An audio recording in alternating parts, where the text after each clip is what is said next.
What's up, my Shadowverse soldiers, and welcome back to another Shadowverse Evolved video.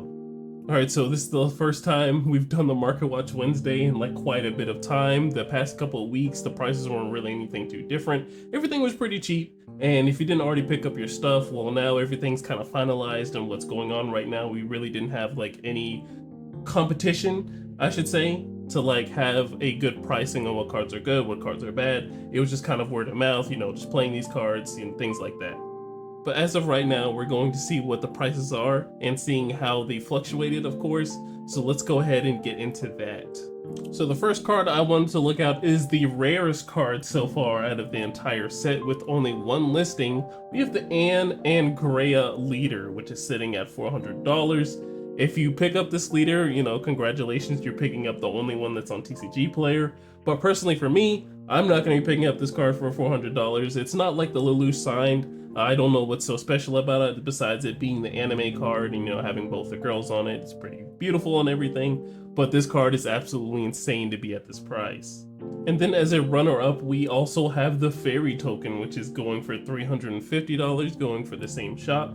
Now, I feel bad for the poor sucker who has to pay for this card and then have multiple cards because, you know, you need to bling out your deck and whatnot using the Aria Fairy Princess, putting all those fairies into your EX area and whatnot. But, you know, I'm praying that this card definitely goes down because it is a token card at the end of the day. And with time, you know, these cards are definitely going to go down in price. But $350 for a token card sounds absolutely insane. Alright, so outside of that, the booster boxes are going for $52. That's not bad, that's pretty average. I just wanted to have like a little section cut off here, so I will show everyone the alt arts because I usually don't show the alt arts in the Market Watch Wednesdays, but we'll just go over them real quick. We have Galmiak sitting at around $260. We have Gillenise being at $120. Got Lashena sitting around $175. We've got Octress looking at $97.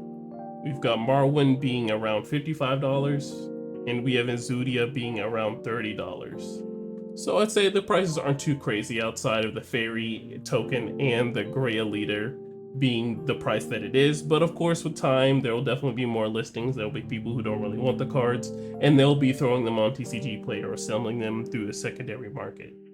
Alright, now let's go ahead and start talking about the core cards that we need to be talking about, and that is the legendary cards we need for our certain decks. Alright, and the first card we're going to be looking at is Calmiex. So she's $15, going around $16. Market price has her at $10, that's not too bad. You know, there was a huge drop-off rate where she was like at $4, now she's slowly just going back up and she's at $15. Other listings are having her at $15, $16, $17, so she's a very popular card. And I'd say she's very popular because her engine is just very strong. She can evolve for free. Now, the downside of Disdain Dragon is that, you know, she turns into a 3 defense just so quick, and Surefire Bullet could just deal with her, or any of those spells that just, you know, deal 3 could just handle her very quickly. And then looking at her Evo, it's going for around $8. The listing had her at $6, but market price has her at $8.54. Median was like $11. The lowest she was at was $3.94, along with the $4 just legendary. So yeah, $8, $9, $10 is what you're going to be spending for the Evo. So you're going to be paying a good set for a set of Galmiax, but I think she's the most expensive legendary out of the set so far. Alright, and getting into our second most expensive legendary, we have our Octress Omen of Usurpation. So she's $14. There's definitely a drop-off rate for her too, because she was also sitting at like $6. Market price has her at $11.35, median was around $15. So you're going to be spending, you know, $14, $15 for a single Octress. And in my opinion, I believe Octress should have been the more expensive card, the more sought out after card, because, you know, it's just a strong ability of taking a card from your opponent's cemetery and being able to play it and whatnot, because you essentially get to be playing 2 decks for 1. But I know how it is. Galmiax is just the more sought out after card. Dragoncraft is pretty popular. People love their dragons. She's just an absolutely beautiful card. But in terms of like competitiveness, I think this card should have been there, honestly. But enough of me daunting and whatnot. Let's go ahead and look at the Octress Evo. She's sitting at $9. Market price has her at $6. The drop off had her from like $3, and that's just insane. I keep saying drop off, but it's really the increase. So yeah, $9 is what you're going to really be spending for a single Octress, and only lots of people only have like one of them. So good luck getting the rest of them if you haven't already. But if you do, then, congrats to you. This is probably a very strong deck going forward, and I hope it gets some more support in the next set. Alright, and looking at Gillen, so she's going for around $11, $12. That's not too bad. Market price has her at $13.88. That's not too crazy. A little bit of a drop-off rate from the actual price you'd be paying for. But the increase rate where she came from, she was around $8, $7, where she made a huge jump for that $4 range. So most of the other listings have her at 11, 13, 14. So you'll be spending like, 13, 14, 15 for maybe one if you can get your hands on them. But the one thing I want to say about Gillen is that she's more of like a secondary engine for most decks. You can get a lot of cards and just put them into your EX area to be played. Because most of the cards from set 5 are nice, the engines are pretty good, Disdain strong, Thief strong, things like that. But they're not enough to really fill up your deck. So like in Disdain, for example, of course we're going to be running our core cards for Dragon, but some people are running it a secondary line of like PDK or discard Dragon, other stuff like that, stuff that just fill your deck up. While Gillen is also a secondary engine where you can just put the Apostle of Craving or the Craving Splendor into your EX area and they can be used for free as long as she's on the field. But my recommendation is to wait for this card to go down. There's no reason for it to be $12 unless you're trying your best to be competitive and play like a shop tournament or something like that and getting your prizing. And we see a huge drop off going into Valnarek. So she is also another legendary, the Omen of Lust. So she's $4, a huge drop off from the other cards we're looking at. She doesn't seem to be too popular right now.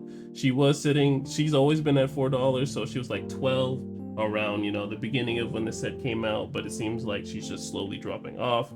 $4.32 is her market price. I can see other listings of it just being, $4, $4, $5, $6. That's what it's looking like with, shipping and everything. And I honestly believe that Lust is a very strong deck in my opinion. So if you want a cheap aggro deck, very affordable, go ahead and start looking into Lust Abyss aggro. And we have the Omen of Silence himself, Rolanize, who is going for $5. It seems like the Silence deck isn't that popular as well. It seems like Abyss didn't do, this good around this time with pricing and being popular. But his market price is going for around $4. Median was like $5. His all-time low was around $4, $3. That's not too bad in terms of increasing. So, $4, $5 is what you're going to be paying just for a single rule line. That's not too bad. Let's go ahead and check how much his Evo is. Alright, and looking at his Evo, it looks like he's just going for $1. Nothing too crazy. So it looks like this time around Abyss didn't do too well in terms of popularity, but they are affordable. So that's the best part about things. When they're not super popular, they're just affordable. No one's buying the cards, so they're gonna sell them for a cheaper price. But looking at the other listings, $1, $2, that's not nothing. So if you want to start getting into the game, or if you're new or anything, start looking into the Abyss Crafter set.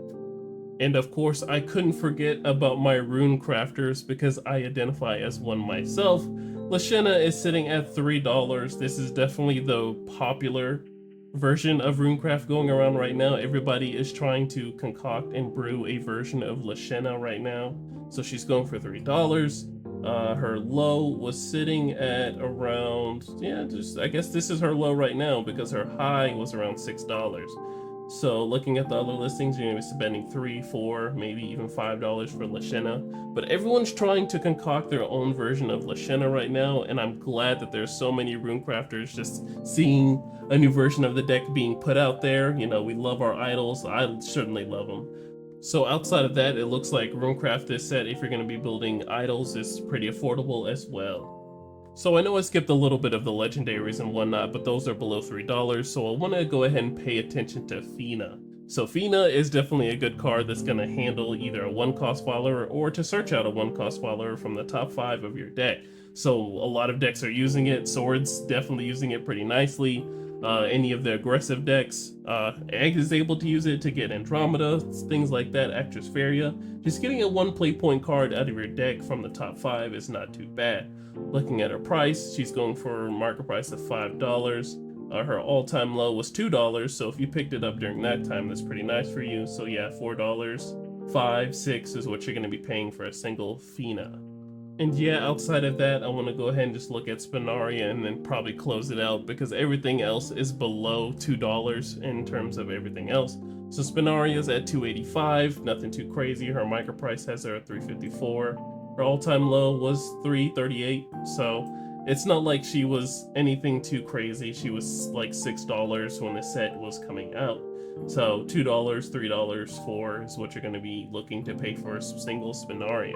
Alrighty guys, that is the end of the video. Thank you so much for watching, and I want to go ahead and apologize to you guys because in the last video that I had posted, I had said that I was going to be streaming starting at 9 o'clock Eastern Standard Time, but later on when I got into that very evening, my AC went out.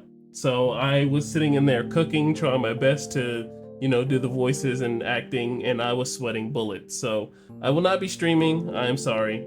I'm going to try my best to give you guys some content, you know, once the AC comes back on to make up for that. But I definitely do want to do the beginning of Shadowverse and learning the lore of what's going on. But, you know, we'll look towards that when it happens. But alrighty guys, don't forget to like the video and comment, let me know how I did. I appreciate you guys. Make sure you're safe in whatever you do tonight and safe whatever you do for the rest of the year. I will see you guys in the next one. Bye. Yeah, T-R-I-N-N. Just to get you away. What I got to do, what I got to do. Just to get you away. What I got to do, what I got to do.